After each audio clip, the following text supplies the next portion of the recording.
warahmatullahi wabarakatuh. Perkenalkan, nama saya Didi Prasetyo Widianto. Saya adalah Kepala Kantor Pertanahan Kabupaten Balangan. Gugus Tugas Reforma Agraria tahun 2022 ini merupakan kegiatan pertama kali di Kabupaten Balangan. Jadi intinya dengan adanya gugus tugas reforma agraria ini, satu, kita bisa membentuk satu tim yang solid, berkoordinasi dengan pemerintah daerah dan dinas terkait, dengan Bapak Bupati sebagai ketuanya dan saya sebagai ketua hariannya, sehingga bisa merekam, bisa menginventarisir permasalahan-permasalahan yang ada terkait dengan pertanahan, juga berusaha merumuskan solusi terkait dengan solusi-solusi masalah pertanahan serta pengembangan pemberdayaan masyarakat terkait dengan potensi yang ada di Kabupaten Balangan, dalam hal ini lebih spesifiknya di daerah-daerah yang memang menjadi objek lokasi proyek-proyek legalisasi aset yang telah dilaksanakan oleh Kantor Pertanahan Kabupaten Balangan. Pada prinsipnya setiap desa dan kelurahan ataupun kecamatan punya potensi ekonominya masing-masing. Nah, di dalam GTRA ini coba kita berkumpul merumuskan, tentunya harus ada contoh atau pilot project yang kita fokuskan sehingga menjadi bisa landasan yang akan kita bisa laksanakan di tahun-tahun berikutnya terkait dengan pemberdayaan masyarakat ataupun penyelesaian masalah pertanahan. Nah, untuk desa yang kita ambil, kenapa tahun 2022 adalah Liu dan Suryatama, memang ada beberapa karakteristik yang akan kita angkat terkait dengan permasalahan pertanahan dan potensi desa yang akan kita kembangkan. Untuk di desa Liu, kenapa kita ambil di situ adalah satu, desa Liu ini secara geografis berada di sepanjang batas kawasan hutan. Di desa Liu sendiri terbagi, di desanya itu ada wilayah yang memang masuk kawasan hutan dan ada di area penggunaan lain. Nah, dengan adanya PTSL yang sudah dilaksanakan 2020, tanah-tanah masyarakat yang di area penggunaan lain sudah kita terbitkan sertifikat hak miliknya. Nah, untuk potensi sendiri untuk desa Liu, sesuai dengan rapat GTRA awal, ada beberapa potensi yang ada di desa Liu, yaitu potensi pertanian dan potensi wisata. Salah satunya wisata itu adalah wisata alam dan wisata kebudayaan. Di sini ada masyarakat Dayak dan mereka punya potensi wisata kebudayaan. Nah, di situ coba kita jadikan satu pilot project yang mana kita harapkan bahwa dengan diterbitkannya sertifikat di area penggunaan lain di luar kawasan hutan kepada masyarakat akan lebih mengkatalis, akan lebih mendorong peningkatan ekonomi masyarakat terkait dengan potensi yang ada di desa Liu tersebut.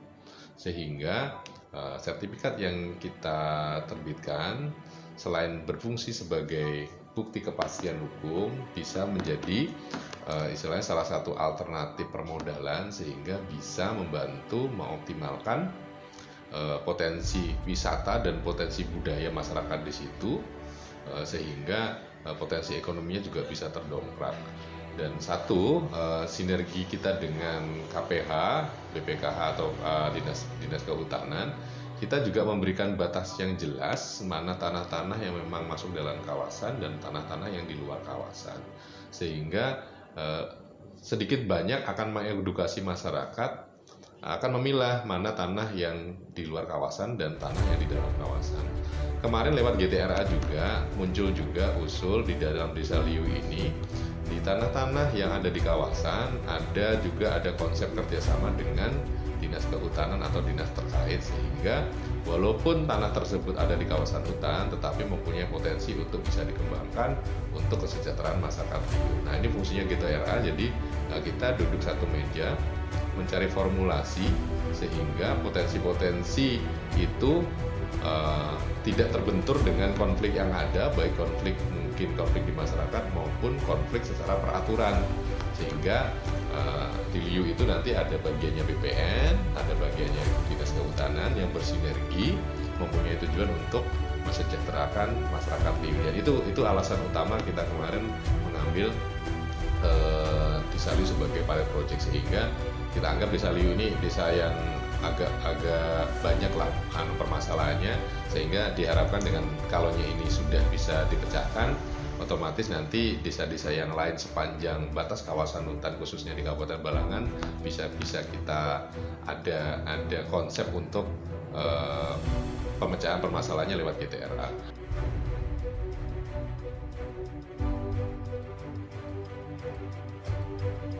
Nah, yang kedua adalah Desa Suryatama. Desa Suryatama ini secara geografi adalah desa ekskursus. Jadi dulu ada PTPN di sini. Desa Suryatama adalah desa PIR, jadi desa plasma yang intinya itu ada di PTPN, sedangkan petaninya ada di Suryatama. Desa Suryatama sendiri itu adalah kawasan transmigrasi, jadi masyarakat didatangkan di situ untuk bekerja di perkebunan PTPN. Dalam perkembangannya, PTPN itu sudah nonaktif.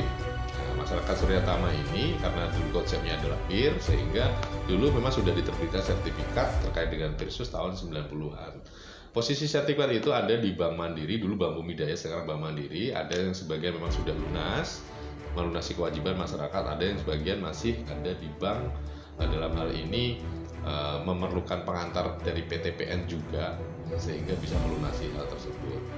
Nah, kenapa kita pilih daerah Suryatama? Karena selain dengan desa Suryatama, ada masih kurang lebih 10 desa lain yang setipe dengan Suryatama, yang tipe permasalahannya sama, ekspir, jadi sertifikatnya sudah ada tapi tidak ada di tangan masyarakat, tapi mereka punya potensi ekonomi yang tinggi karena rata-rata warga pendatang ini lebih unggul dari segi SDM dan kemauan berusaha daripada warga pribumi. Itu sudah istilahnya poinnya tidak bisa disangkal. Jadi kenapa kita laksanakan di situ?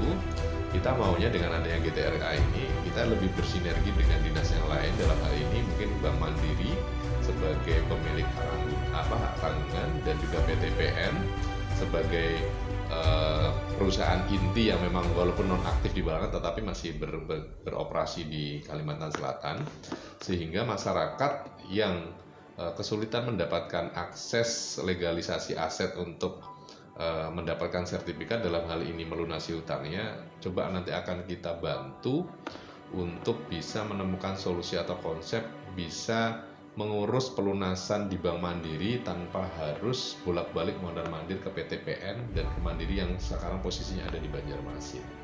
Nah, itu kita duduk bersama, kita susun konsep. Mudah-mudahan dengan konsep itu masyarakat secara kolektif yang memang punya kemampuan untuk melunasi hutang bisa mendapatkan kemudahan untuk mengurus royaknya dan mungkin proses nanti balik nama atau pemeliharaan data pertanahan yang lainnya. Nah, terkait dengan potensinya ini sama dengan potensi desa-desa trans yang lain. Untuk di Suryatama ini termasuk desa yang maju ya, jadi di situ ada berbagai potensi ekonomi. Di situ ada perikanan darat, ada UMKM terkait dengan usaha kecil makanan, mungkin ada rombongan tukang pentol juga banyak juga di situ. Habis itu yang paling utama adalah perkebunan karet.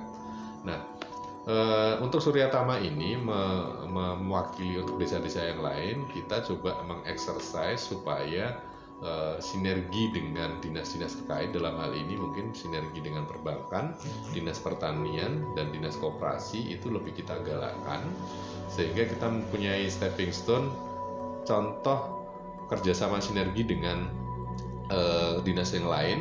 Kita adakan pelatihan di situ terkait dengan mungkin hama penyakit karet. Kita kasih pelatihan di situ untuk peningkatan kapasitas untuk usaha kecil menengah. Siapa tahu ada ide-ide baru, jadi kita dampingi untuk itu bisa dilaksanakan. Goalnya adalah masyarakat di Suryatama bisa mendapatkan akses terkait dengan pelayanan pertanahan nanti di BPN lebih mudah. Yang kedua adalah mendapatkan pendampingan dari dinas-dinas terkait untuk terus meningkatkan potensi ekonomi yang ada di Suryatama. Nama saya Budi Handoko, terus domisili di Suryatama. Kalau tidak salah saya menjabat kepala desa sudah 3 kali ini, tapi yang sekali ini PAW ya. Jadi sangat bersyukur, sangat terbantu, sangat dimudahkan masyarakat kami dengan peran sertanya BPTN Balangan. Saya Kepala Desa Liu, nama saya Supri, Kepala Desa Liu Kecamatan Halau Kabupaten Balangan, mengucapkan terima kasih kepada BPN yang selama ini sudah membantu kami terkait masalah kejelasan lahan. Terus terang Islam mungkin bisa disampaikan. Assalamualaikum warahmatullahi wabarakatuh. Perkenalkan, saya Haji Sutikno MAP. Jabatan saat ini adalah Sekretaris Daerah Kabupaten Balangan. Saya atas nama pemerintah mengucapkan terima kasih dengan kehadiran kegiatan gugus tugas reforma agraria ini banyak sekali manfaatnya. Namun yang kita usahakan akan kita selalu akan kita sinergitaskan, yaitu ada dua hal menurut kita. Yang pertama tentunya bahwa saat ini sebagian masyarakat merasakan kemudahan terhadap akses pengelolaan agraria itu sendiri, terutama dalam hal pensertifikasian surat-surat tanah masyarakat. Yang kedua, kita harapkan juga tidak hanya sekedar tatanan surat menyuratnya, tapi juga tentu manfaat dari lahan itu sendiri yang juga bisa kita upayakan semaksimal mungkin akan bermanfaat baik di pengolahan lahannya atau juga nilai ekonomis lainnya. Barangkali itu yang menurut kita manfaat yang kita rasakan. Liu Mayo Tahun. GTRA Kabupaten Balangan 2022. Tuntas permasalahan pertanahan, masyarakat maju mapan sejahtera. GTRA Kabupaten Balangan, tuntaskan permasalahan pertanahan, masyarakat maju, mapan, dan sejahtera.